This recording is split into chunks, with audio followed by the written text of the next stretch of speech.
Today we're going to work on putting the injector bungs in here, and probably a few other little things. I got some more stuff in the mail I'll show you here shortly, but let me get this intake runner out of the way. So, set this aside. Still got these all covered with or stuffed full of paper towels. Gosh, I still can't talk. Anyways, I'm going to put some gaffer's tape over the port so that nothing can get in there, because here soon you'll see I'm going to be drilling into the side of this. I don't want anything getting into the port, so this gaffer's tape is going to be perfect. Doesn't work so well at this cold temperature. It's, you know, it's winter right now, but it'll work. Especially once I bolt the runners on. Okay, so we'll do this side first. So I'm going to get this out of here. I'm going to get a razor blade. We're going to clean this up. We'll put some O-rings, get my intake runners done. So, I believe, yeah, this is the correct runner for this side. So, just needs O-rings. And I got to get the old gasket off here. It's on there good. I ordered the computer I'm going to be tuning this bike with, the PC.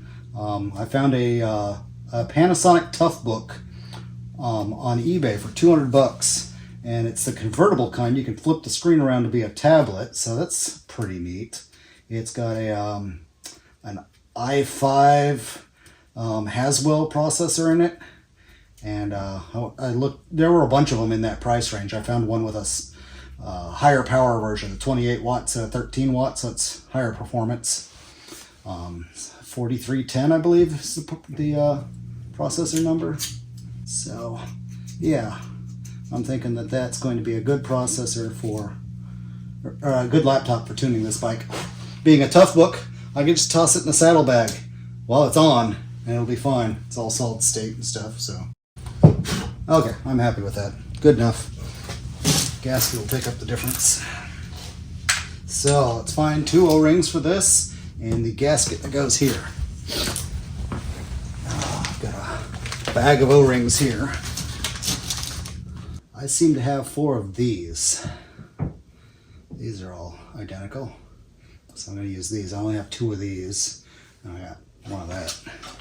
Those can go back in the bag. I'm going to get a little oil on here.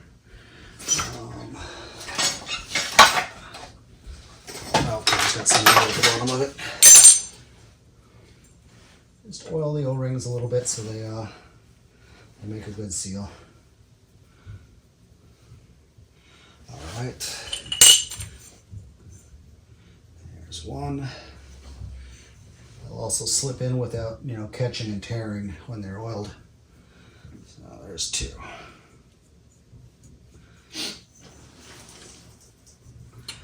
Come on, there you go. Beautiful, beautiful. Those are the right O-rings.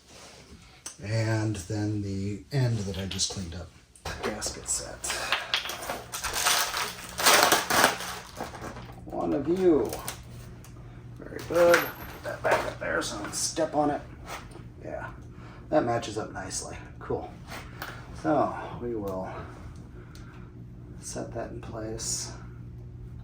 Put the writing side down so it looks cleaner. You can see any of it sticking out. All right.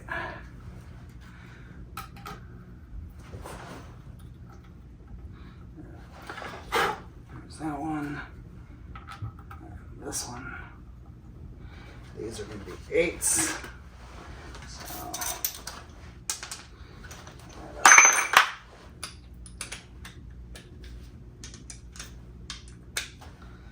8. Okay.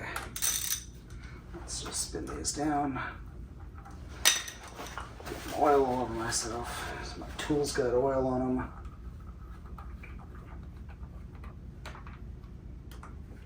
Yeah, you don't need to put any sealant on here. These paper gaskets will self-seal when they get wet. It's just how they're meant to be. You don't have to go crazy with silicone caulking and stuff and clog up all the ports and stuff. Yeah, that feels good. All right, now I'm going to do that on the other side, and now we could put the intake runners back on. Get ready to drill those.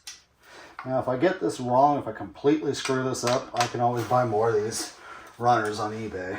They're pretty cheap, and they were used on all the Goldwings. But I'm going to try not to screw it up. Alright, now let's do the other one. I gotta dig the bolts out of the saddlebags. Yeah, I do not have the O-rings in here yet. I will do that pretty well near the end when I'm actually ready. Yeah, when I'm quite nearly done. One thing that occurs to me, if I do have this welded, these rubber things are not going to react well. That might lead me towards wanting to do something colder like GB Weld. We'll see. GB Weld likes to crack under temperature changes, so it's not ideal.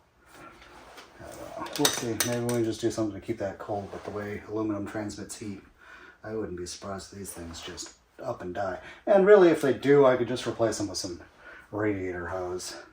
So maybe that's what I'll do, because this is some pretty old rubber. So, all right. So, what I've got are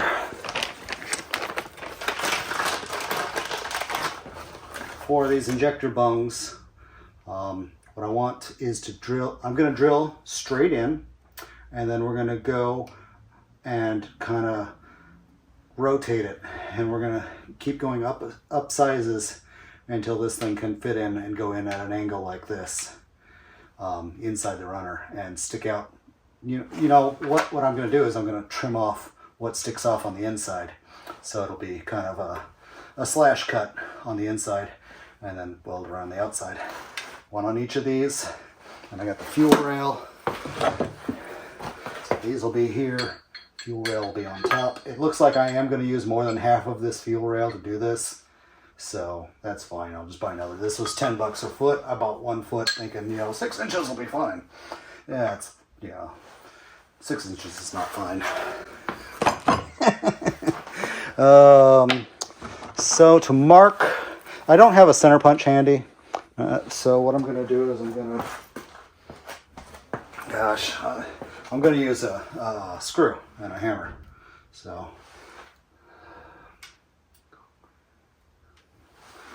what I'd like to do is use a tape measure, which I've got around here somewhere.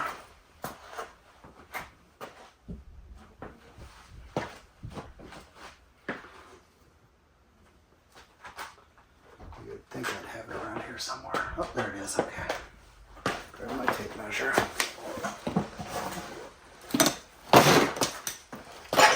All right. So, how far up this? And this one does metric, so let's do 5 centimeters up.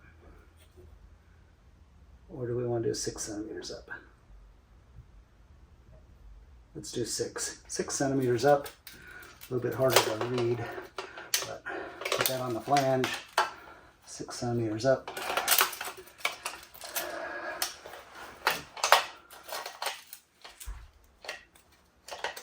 Six centimeters up, and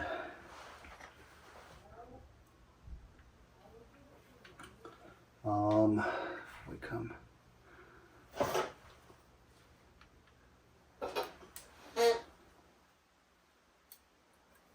Okay, we're going to do 55 millimeters up. 55 millimeters up, kind of straight above the screw for checking the vacuum. There's one. That's a nice center punch there. It comes straight up from the screw again. 55 millimeters.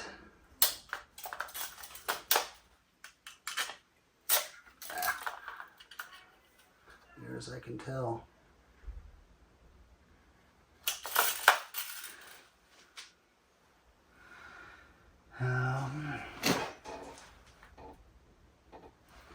Yeah, right there. Okay, nice center punch hole. Now I'm going to get my drill. We're going to drill that out and go from there. See if I can run this or not. I bought a new drill just because my old one was only a 1/2 inch or 3/8 chuck, so I needed a 1/2 inch chuck. I tend to stick with Ryobi when I can, if I'm not being cheap and buying Harbor Freight. Milwaukee is really good too. I wouldn't have minded Milwaukee, but this is what I got. Let's put it in low gear. There we go.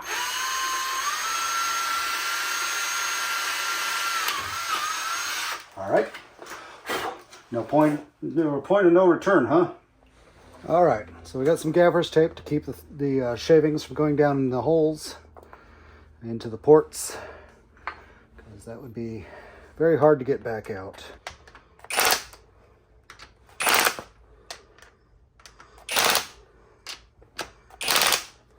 All right, so I want to start the hole 55 millimeters up and roughly above the screw, the left side of the screw, that is. So there's a nice spot. Using a screw as my center punch. Okay, 55 millimeters up. I'm gonna kind of block your view while I do this. Right there. There we go. Not the sharpest drill bit, but it does the job. Okay, and then this one, same deal. All right, now we're gonna go up a couple of sizes.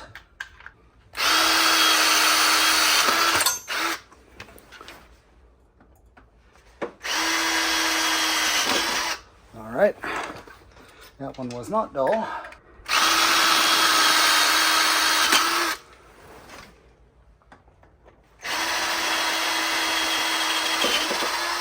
All right, there's that size. Go for a nice big one before the final size. Okay.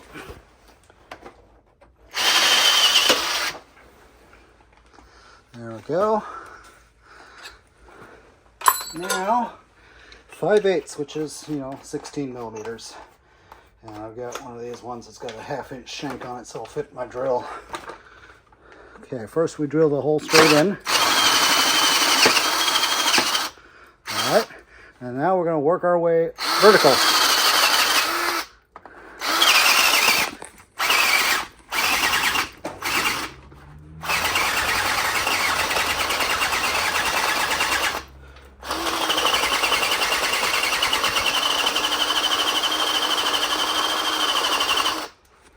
Okay, that should be good.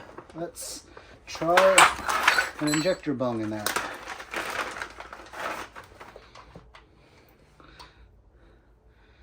Yeah, pretty good. Let's there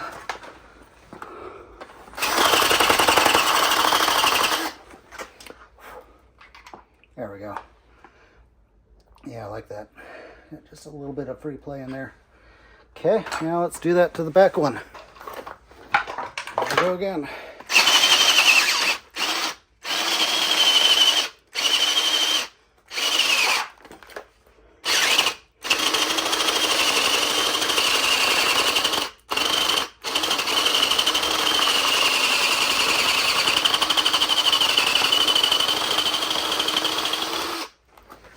All right.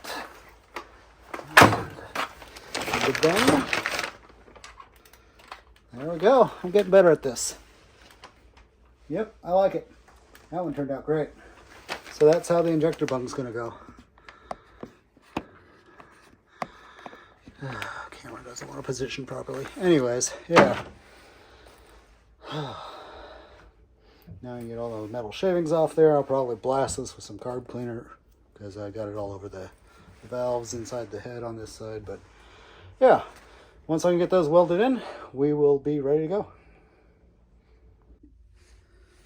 All right, so these are the 3D printed holes They're just a little bit tight, but this drill bit is the right size, so I'm gonna kind of, yeah, let's put it in the drill.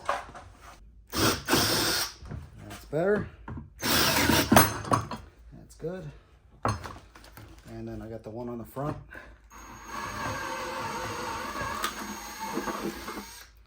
There we go. Now we should be able to tap these. Tap it in. Just tap it in. There we go. Very nice. Yep. Now, like I said before, you only want to run these in so far because they will continue to taper out, and then you won't be able to get anything to seal in your nice new hole. All right, I got it started by hand, so it should be square. We'll see. I'm gonna go about as far as it went last time. Maybe a little bit farther. There we go. That's good. A little bit more than half, or a little bit less than halfway, I think. Being tapered, it comes out real easy. All right, now we've got a threaded hole. This is not where the intake temp sensor is going to live, but we can certainly use it for testing out the threads. 3/8 NPT. Yes. If anything, I could have gone a little deeper, but yeah, see, there you go. And then I'll do these two. So, yeah, vacuum ports. So you can do things like send a signal to the ECM and make a squirt.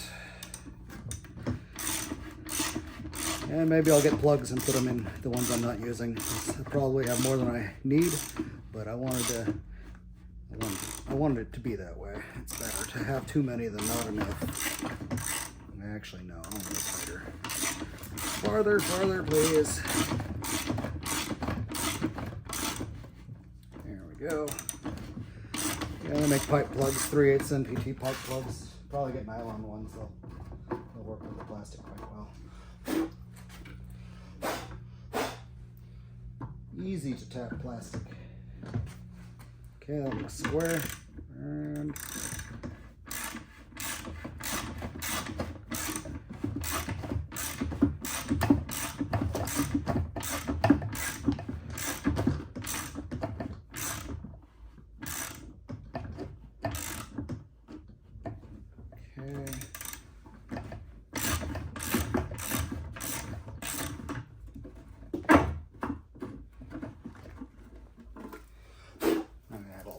plastic inside here.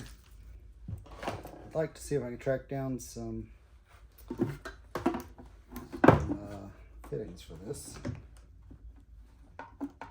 So I ordered the pigtail harness that goes to this throttle body on the bike it came off of. So I'll be able to plug it in and hook it up to the Mega Squirt real easily. Cool.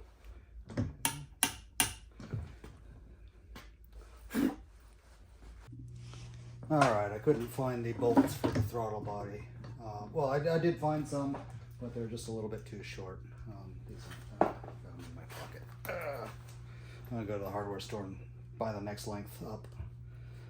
Like 5 millimeters longer, maybe 10 would be perfect. See, they just barely stick through, and when they're in the plastic, you can see them, but you can't get any nut on them. I found some nuts for them. These are just, 10 millimeter bolts out of some Japanese car I worked on in the past. So, yeah. Things that I've gotten recently. Let me show you. So,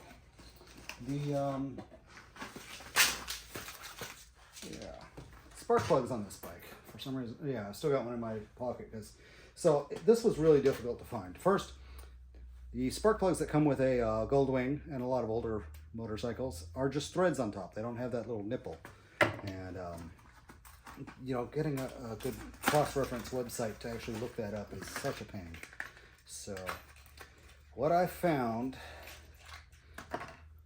and I wanted to go to iridium because I don't like to, have to change my. I had a bad experience with fuel injection once. I did a fuel-injected car. sold it to a friend. He drove it for over a years, I don't know. And brought it back to me one day, and it wasn't running right. So I spent forever trying to tune the thing, you know, because it's a fuel injected car that I had fuel injected. It was an old carbureted car. So anyways, after I can't get it to run any better, I pulled the spark plugs out, and they were worn down to nubs, and that's why it was running bad. He had just, you know, driven the shit out of it, and it was time for a tune-up.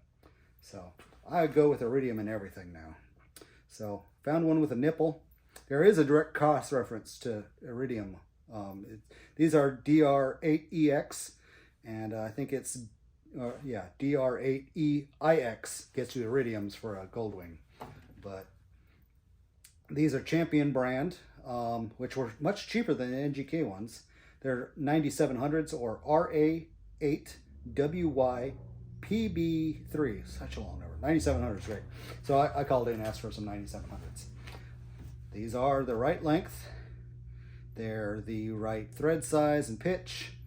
And yeah. So the reason that I needed a nipple on top, as you remember, I'm going to coil on plug. Coil on plug is meant to hook up to a nipple spark plug. And I'm still probably going to trim these down a little bit. But honestly, it probably would have worked fine with the screws. But I wanted to go with a nipple. Yeah, I'm going to trim these down a little bit. But yeah, so in order to work with the coil on plugs, just go with modern nipple. So that's what I did. I'm going to set the gap to something good on these, and still got to figure out the pin out of those coil on plugs that I bought.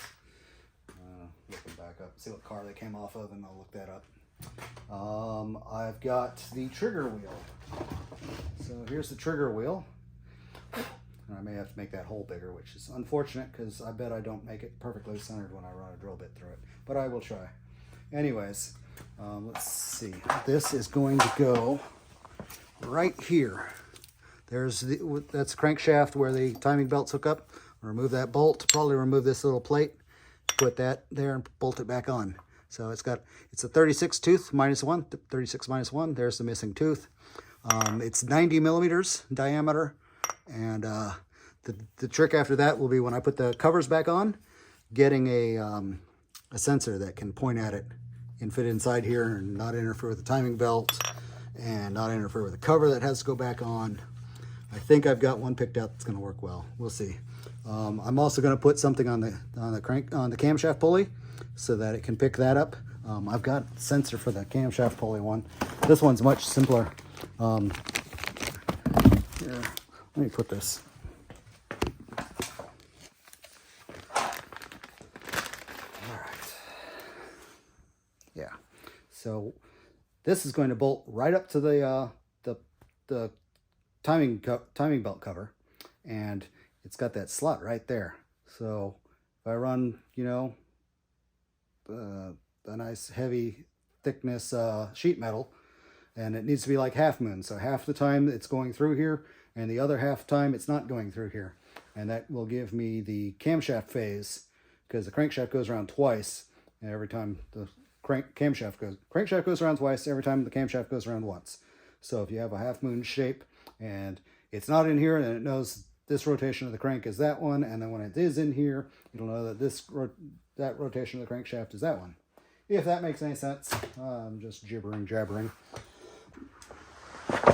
Alrighty, my impact gun, and I got a 19. Let's see what I can make of this. I do not have the cams in yet, so if things come loose or I move the engine wrong, it won't run into anything. The valves are still retracted. Alrighty. Okay, it still works. It's been a long time since I used this. Alright. Gosh, it barely fits in here. Whoops. Would have been done the first time if I hadn't gone the wrong direction. Pull the trigger 2 different directions for loose and tight. Alright, so there's that. Ooh. Got a fishy smell coming out of that hole. Weird. It's a very fine threaded bolt. Lots of thread. So, boy, these come off pretty easily. Cool. We'll just save those. And I was right. This hole was not big enough. So I will try to make this big enough. Alright, so I've got this screwed down in 4 spots to hold it still. Hopefully that's enough. I'm going to try and keep this centered. Oil. Let's see about adding some oil while I cut this.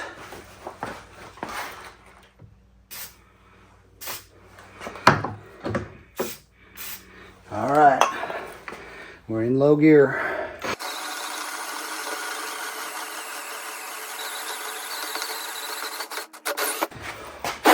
We're done. She's through. Bolt fits nice and snug. Cool.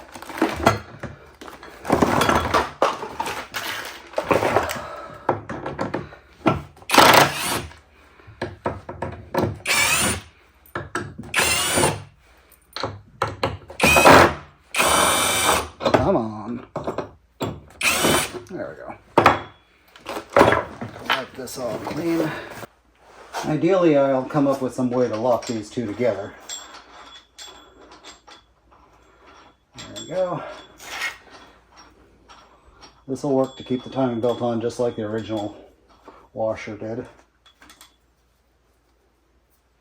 Alright, so there's a timing mark on the flywheel through this hole back here. I don't know if that's on camera.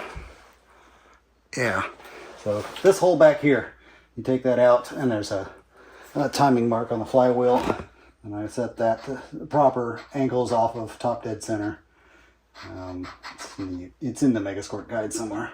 So yeah, this is just loose enough that it's wobbly, which is freaking annoying, but I can try to center it up. But yeah, once I tighten that, that should just stay where it's at, with any luck anyways. And between the thickness of this and this, it's not much thicker, so the bolt should be fine. And yeah, from there it's I'm gonna mount the sensor to read it. I'm gonna make sure it's centered as well as it can be. Radiator fan, I want to put a better radiator fan on this thing, so I gotta measure the radiator fan, and I'm gonna order an aftermarket something or other that will blow better.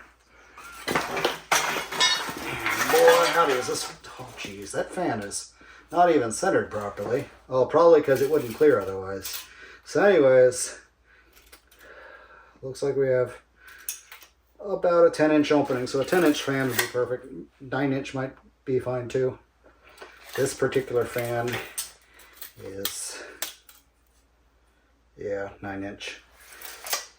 It's funny how it's offset. It's just so freaking big that they don't make fan motors like that for... That's just... Yeah. Welcome to the late 70s, early 80s.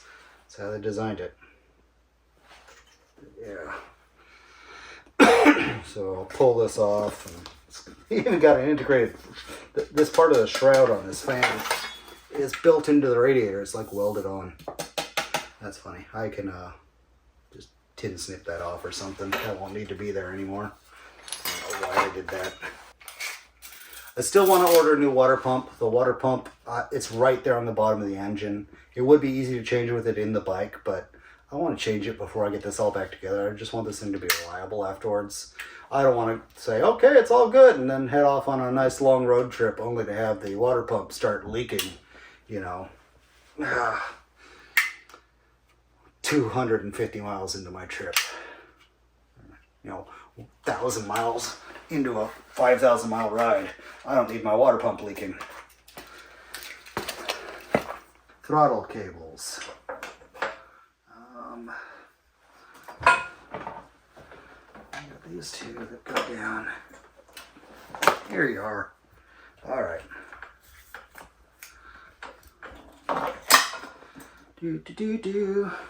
Which one of you pulls? This one. Pull. Yep, cool. So we want to put that on the bottom.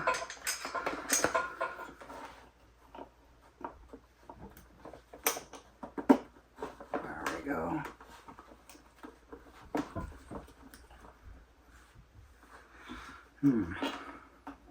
That's not long enough. Yeah, that's certainly not long enough from that position. Okay, I'll show you what I got to change on this throttle body to get the cables to work. Alright.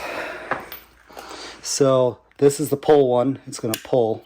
And this adapter keeps the cable from going in far enough. So I kind of need to remove the adapter so that it can get the cable in farther, about that much.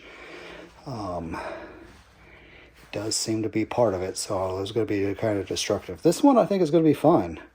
So as long as they clear each other, because they're kind of coming at an angle where they run into each other. But I think with this one in deep enough, it's not going to be an issue anymore. So yeah, I'll just start prying on this. Alright, you got as good of a view as you can get. Ouch. Immediately give myself a sliver.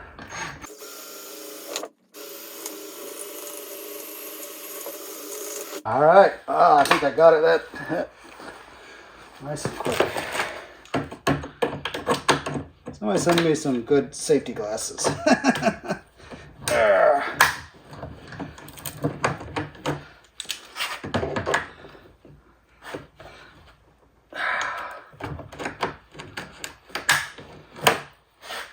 Alright, got the tube off there.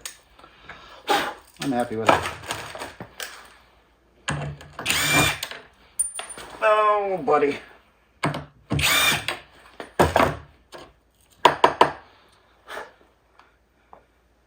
Yeah, there's just a little bit left on each side, but it'll be okay. Okay, the pull one has a kink in it. No, here it is. This is the pull one with the kink in it. Yep, she fits great. Only got one nut on it, so it's really only going to have one position it's going to be happy with. That's not ideal. We're going to get this barrel in there, bring it back around through there, and ideally it would be in about the center. But I've only got one freaking nut, so it's going to have to be way too loose. We'll put that nut on the other side so we can keep it snug.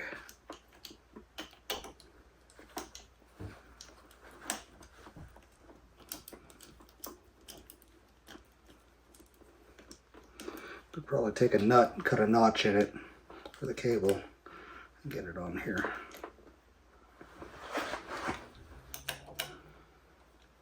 So, there's the throttle body. Yes, it does not return by itself. Alright, and then the return cable. This one. Again, I'm going to put the nut on because this one's going to be trapped in its little tube. It's on there. And then it goes through the tube. Alright. Snug up against the tube. And now we've got, yeah, it still stays open by itself. Yep. Maybe this cruise control thing needs some loosening up. Less than ideal. But move the cables up some, and maybe I'll put a return spring on here. Cool. So that works. Well, I've got that functioning stuff. I'll come up with some way to tighten this one. And that'll conclude today's video. We got the injector bungs in, which was a big project that I wanted to get done this weekend. And you saw all the other little things that we did throughout the day, so I won't recap them. But thanks for watching this far into the video. Like and subscribe. I will get this project done, and it's going to be freaking awesome. You'll be able to say that you were here from the beginning, so keep watching. Yeah, we're not far. I mean, yeah, get those welded up. Then we're going to make the fuel rails and start plumbing things. So we're not far. It's going to go well. I'll get this figured out where that missing tooth needs to go at top dead center, and we'll get that aligned next time. Thanks for watching.